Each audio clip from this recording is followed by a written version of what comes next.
அல்ஹம்துலில்லாஹி ரப்பில் ஆலமீன் வல்-ஆகிபத்து லில்-முத்தகீன் வஸ்ஸலாத்து வஸ்ஸலாமு அலா ரசூலில்லாஹி ஸல்லல்லாஹு அலைஹி வஸல்லம் வ ஆலிஹி வ ஸஹ்பிஹி அஜ்மாஈன். அம்மா பஅத்.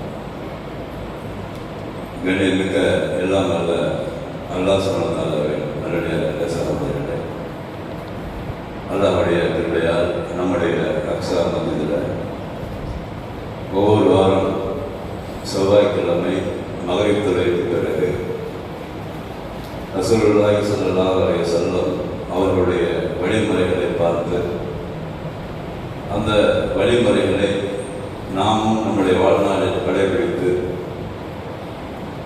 அல்லாஹ்வுடைய பொருத்தத்தை பெற்று வாழ்வதற்காக நாம் தொடர்ந்து முயற்சி செய்து வருகிறோம்.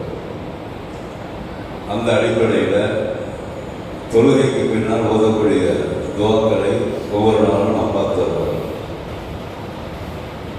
இமாமுக்கும் பின்னால் தொழக்கூடியவர்களுக்குமான தொடர்பு என்பது இமாம் தக்பீர் கட்டியதிலிருந்து சலாம் கொடுக்கிற வரைக்கும் இமாம்.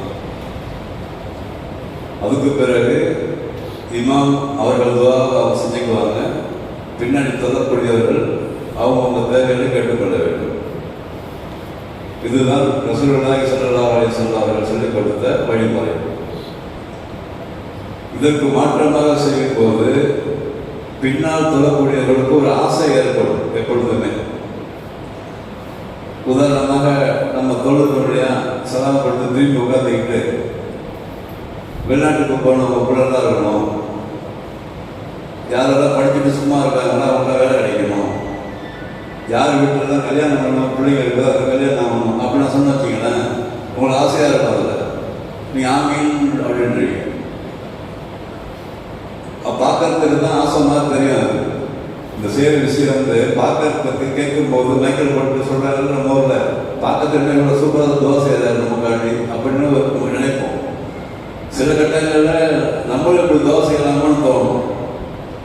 இது என்ன ஆகுதுன்னு சொன்னாக்கா ரசூலுல்லாஹி சொல்லிக் கொடுத்த அந்த வழிமுறையில் ஒவ்வொரு மனிதனுக்கும் அல்லாஹ்வுக்குமான தொடர்பு இருக்கிறது. எப்பொழுதுமே அவனால் படைக்கப்பட்ட எல்லா மனிதர்களுக்கும் அவனுக்குமான ஒரு தொடர்பை அல்லாஹ் வைத்திருக்கிறார். அதனால் எந்த தேவையாக இருந்தாலும் நேரடியாக கேட்க வேண்டும். இடையில வந்து ஒரு ஆள் வரக்கூடாது என்று அல்லாஹ் விரும்புகிறார்.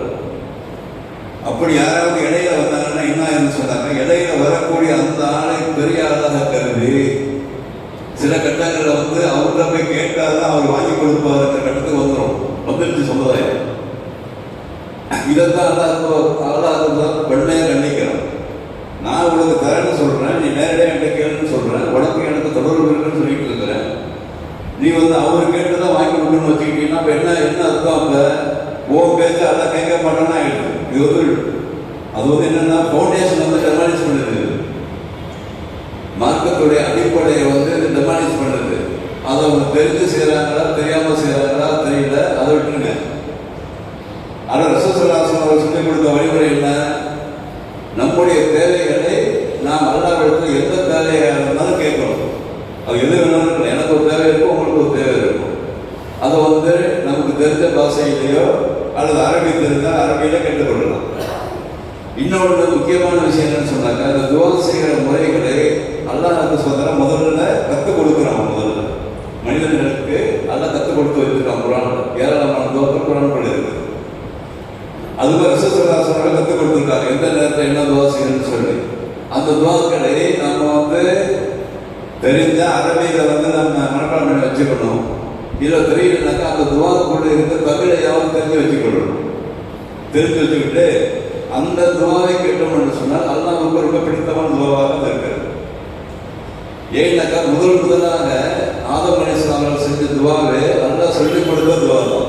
அல்லாஹ் பதிவு செய்கிறாங்க, ஃபதலக்கா ஆதமு மின் ரப்பிஹி கலிமாத்தின் ஃபதாப அலைஹி இன்னஹு ஹுவ தவ்வாபுர் ரஹீம். முதல் துவா மனித இனம் கேட்ட முதல் துவாவே தான்.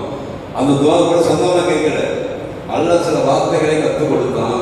அந்த வார்த்தைகளை ஒரு மைண்டில் வந்து பதிவு செய்ய வச்சான். அதை வச்சு கேட்கிறார், ரப்பனா தலம்னா அன்ஃபுஸனா வெயிலம் தகுஃபிர்லனா வதரகன்னா லனகுனா மினல் காசிரின் என்ற துவா வந்து அல்லாஹ் பதிவு செய்கிறான். யாரும் நாங்கள் 2 பேரும் அநியாயம் செஞ்சுட்டேன், நீ எங்களை மன்னிக்கவில்லை என்று சொன்னால், எங்கள் மீது கருணை காட்டவில்லை என்று சொன்னால், நாங்கள் நஷ்டமாக ஆகிவிடுவோம். அர்த்தம் இருக்கு.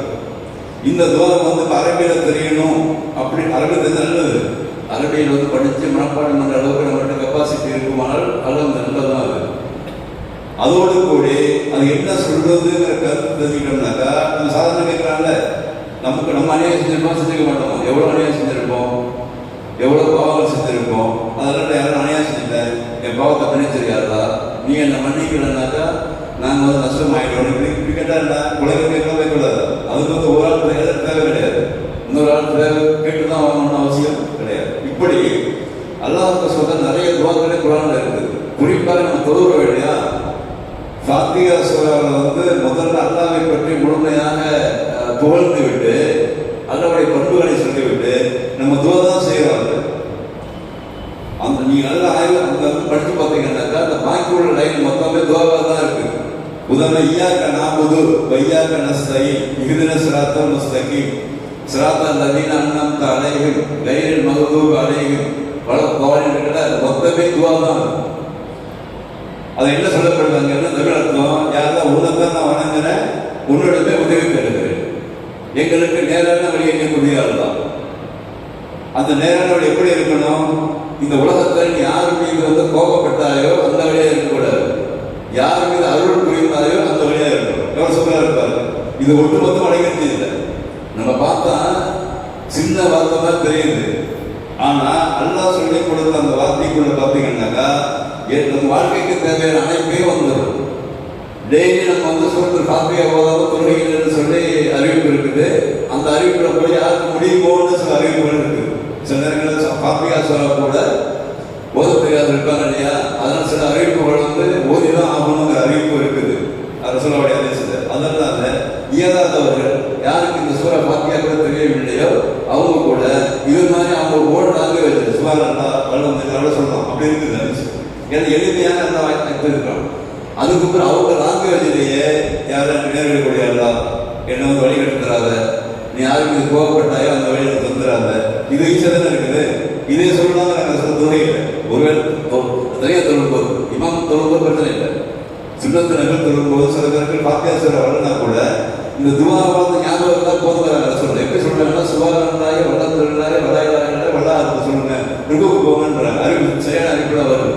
அப்ப என்ன எதிர்பார்க்க அல்லான்னு சொன்னாக்கா, அல்லாஹ்வுக்கும் நமக்குமான அந்த உறவு முறையை ஒவ்வொரு ஆத்மாவும் ஏற்படுத்திக் கொள்ள வேண்டும். அது ஸ்ட்ராங்கா படிச்சுக்கணும். பலகீனமாக இருந்தாலும் தான், பலமா இருந்தாலும் அதுதான். அப்ப நம்ம சாதாரணமா கேட்கிற துவாவை விட இதுக்குள்ள இந்த நேர்வழியை தாண்டி கேட்டால் எல்லாம் வந்துருக்குல்ல. துபாய்க்கு போனதாக இருக்கட்டும், கல்யாணம் பண்ணதாக இருக்கட்டும், அல்லது வீட்டோட பிரச்சனையாக இருக்கட்டும், எந்த பிரச்சனையுமே நேர்வழி கிடைச்சா எல்லாம் சரியாகிடும். நேர்வழி மாத்திரம் நம்ம கிடைச்சிருச்சு, நம்ம ஒய்ஃபை கிடைச்சிருச்சு, பிள்ளைகள் கிடைச்சிருச்சு, எல்லாம் உள்ள வந்துருங்க. அதுக்கு பிறகு அந்த யாராருன்னா அல்லா கோவப்பட்டான் இல்லையா, யார் கோவப்பட்டான், யார் அல்லாவுக்கு மாறு செய்யறாங்களோ அவங்க மேல கோவப்படுறோம். அப்ப அந்த காஃபியர்கள், அநியாயக்காரர்கள், ஆதிக்கங்கள், வாசிக்கங்களை விட்டு நம்ம தூரம் ஆயிடுவோம் அல்லாட தோறு செய்யும் போது. அதுக்கு யார் மீது அருள் புரிந்தாங்களா, யாரெல்லாம் அல்லாவுடைய பேச்சு கேட்டு இந்த உலகத்தில் வாழ்ந்தார்களோ அவர்கள் மீது அல்லா அருள் புரிந்தாங்க. ஈஸியாக தான் இருக்குது. அப்ப இந்த 4 வார்த்தைகள் நம்ம கேட்டுவிட்டோம் என்று சொன்னால் உலக வாழ்க்கையிலையும் அல்லா தன்னுடைய அருளால் நமக்கு தேவைகளை அனைத்து தந்துடுவோம். அடுத்ததே கேட்கணும்னா ஒன்றும் நல்லது.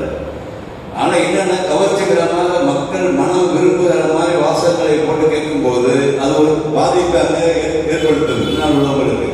அப்ப அவங்க அவ்வளவு தோசை அப்புறம் வந்த போவோம். என்ன காரணம் சொன்னாக்கா, அல்லாவுக்கும் அந்த மனிதனுக்குமான நெருக்கத்தை தான் ரசூல் ஏற்படுத்தி கொடுத்தாங்க. அதை எளிமையான முறையில புரிய வச்சாங்க. இதெல்லாம் கேளுங்க, இதெல்லாம் கேளுங்கன்னு சொல்லி அந்த எளிமையை புரிந்து கொண்டுதான் ரசூல் சதா கொண்டு சட்டம் திரும்பவே கிடையாது. ஏன்னாக்கா அப்படி ஒரு வழிமுறை வந்துருவேன்னு சொல்லிட்டு எப்பெல்லாம் பேச வேண்டிய, பயான் செய்ய வேண்டிய, மக்களுக்கு அறிவுரை சொல்ல வேண்டிய அல்லது சகபாக்கள் ஏதாவது சந்தேகங்கள் டக்கு திரும்புவாங்க. அது கூட அவங்க பேசாவே ஒரு கணக்கு அனுப்புவாங்க, அது கண்டு திரும்பிக்குவாங்க. ஏன்னாக்கா இந்த வழிமுறை வந்துட கூட பயந்தாங்க. ஆனா இன்றைக்கு பரிதாப நிலை உலக அளவுல கிட்டத்தட்ட 90% பேர் எல்லாமே இமாமை நம்பித்தான் பின்னாடி தொடர்புகள் இருக்கிறார். எந்த விஷயத்துக்கு அவர் வந்துடுவார். அன்னைக்கு பார்த்தா ஹஜ்ஜிக்கு போயிட்டு வந்தாங்கன்னா கூட்டி வச்சு ஹஜ்ஜிக்கு போனவங்க எல்லாரும் உட்காரத்தான் இருக்கும். லைனாக உட்கார, நாங்கள் மேலே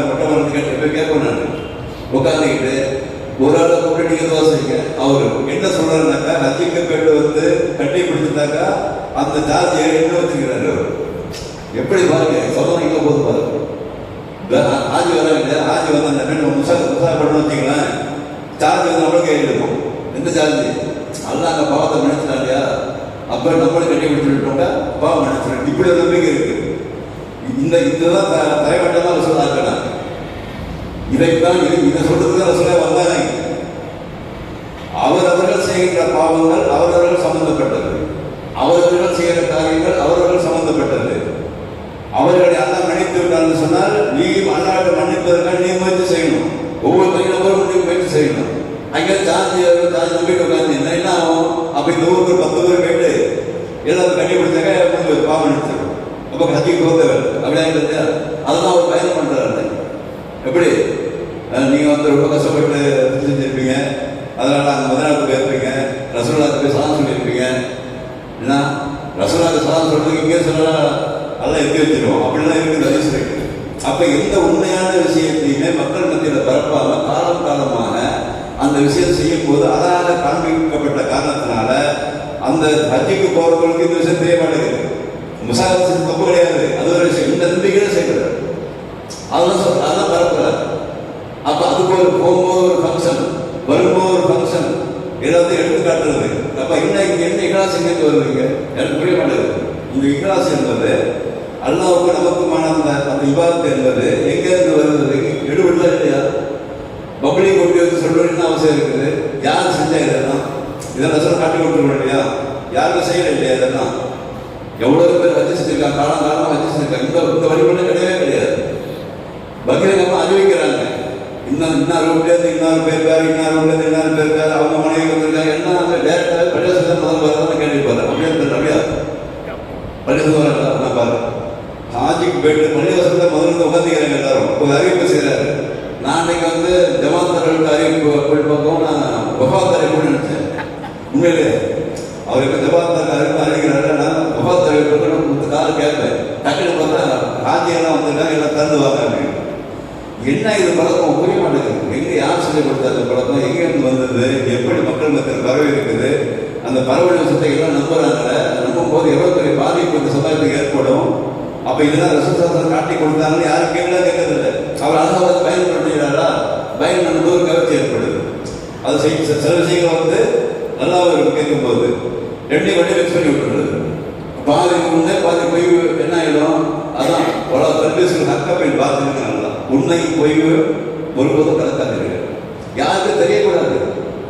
ஹஜ் செய்யறதோ, இபாதத் செய்யறதோ, திக்ர் செய்யறதோ, துஆ செய்யறதோ, தொழுகிறதோ யாருக்குமே தெரியக்கூடாது. எனக்கு அல்லாஹ்வுமான விஷயம்.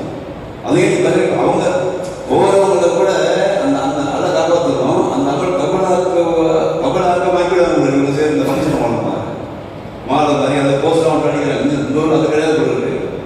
சிலவர்களை மாலை தான் போட்டு போஸ்டர் அனுப்பி வச்சு தலைவர் வருகிறாருங்கிறது சுவர்ண ரொம்ப சிரிக்கிற மாதிரி தான் இருக்கு. அப்ப இபாதத் என்பது எவ்வளவு இக்லாஸான இபாதத்து. ஹஜ் என்பது ஹஜ் மபரூர்னு சொன்னாக்கா அல்லாஹ் ஏற்றுக்கொண்ட சொன்னாக்கா அந்த குழந்தையும் போட்டு அவங்க ஆகிவிடுவாங்க. அதை வந்து டெமாலிஷ் பண்ற கதையெல்லாம் பார்க்குறாங்க. அல்லாஹ் காப்பாற்றணும். நம்மை போன்ற சிறிய கூட்டங்கள் இதை உணர்ந்து கொண்டு நாம் செய்கிற எல்லா அமல்களுமே முழுக்க முழுக்க அல்லாஹ்வுக்கு நமக்குமான தொடர்பு. அதுல இருந்து நம்ம யாரையும் கூட இருக்கக்கூடாது. யாருக்கு தெரியணும் அவசியம் கிடையாது. அவன் பட்டவங்க என்ன பண்ண ஹாஜி சொன்னா என்ன சொல்றது? நம்ம என்ன பேருக்கு முன்னாடி ஹாஜி யார் போட்டா என்னன்னு கேட்க. அப்ப இதுதான் ரசூலுல்லாஹ் காட்டி கொடுக்காத விஷயம். இதை நம்ம தெரிஞ்சுட்டு தான் அவனுக்கு வழி இல்லை, சொல்லிட்டு தான் வரும். ஒரு பெருமண்ட போட்டு அந்த பக்கம் போயிட்டு இருக்குது. அது தடுக்க வேண்டிய பொறுப்பு நமக்கு இருக்குது. இதுதான் அல்லாஹ் தூதரும் காட்டி கொடுக்காத வழிமுறையாக இருக்குது.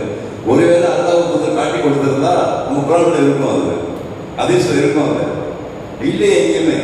அல்லாஹ் சொல்ற நீ வந்து உன்னுடைய இபாதத்துகள் யாருக்கும் தெரியக்கூடாதுன்னு சொல்லி கொடுக்குறாங்க. ரசூலுல்லாஹ் சொல்லி கொடுக்குறாங்க, நீ செய்கிற எந்த விஷயம் யாருக்கும் தெரியக்கூடாது. உடம்பு அல்லாஹ்வுக்கு தொடர்பு பர்சனலா இருக்கக்கூடாது.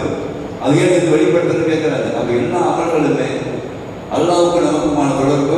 துஆ என்பது நமக்கு அல்லாஹ்வுக்குமான தொடர்பு. அதில் யாருமே கிராஸ் பண்ணக்கூடாது. அப்ப நமக்கு தெரிஞ்ச பாஷையில அல்லாஹ்ட்ட நேரடியாக கேட்டு நமக்கு தேவையில்லை அல்லாஹ்ட்ட கேட்கணும். வணக்க வழிபாடுகளை ஒருபோதும் நம்ம வந்து விளம்பரப்படுத்தாம யாருக்கும் செய்யாம நம்ம முழுமையாக அல்லாஹ்வுடைய பொறுப்பை நாடி செய்ய வேண்டும். நமக்கும் இந்த அருள் புரிய வேண்டும். நம் சமுதாயம் இன்றைக்கு நிறைய விஷயங்கள்ல வழிகேட்டில் போய் கொண்டிருக்கிறது. அதை வந்து சொல்ல வேண்டிய பொறுப்பு நமக்கு இருக்கிறது. இந்த செய்தியை சொல்றது வருது. அது நீங்கள் ஹஜ்ஜுக்கு போனாலோ அல்லது குடும்பத்தினர் போனாலோ இதெல்லாம் தேவையில்லாத செஞ்சுட்டுமான்னு சொல்லி ஆசையாக தான் இருக்கும். ஒரு ஃபங்க்ஷன் வைக்கும் போது என்ன உட்காந்துருப்பாங்க, என்ன தோசை பார்க்க அப்படிதான் இருக்கும். ஆனால் அது வந்து என்னது மார்க்க வழிமுறை கிடையாது என்பதை புரிந்து கொள்ள வேண்டும். ரஹ்மான்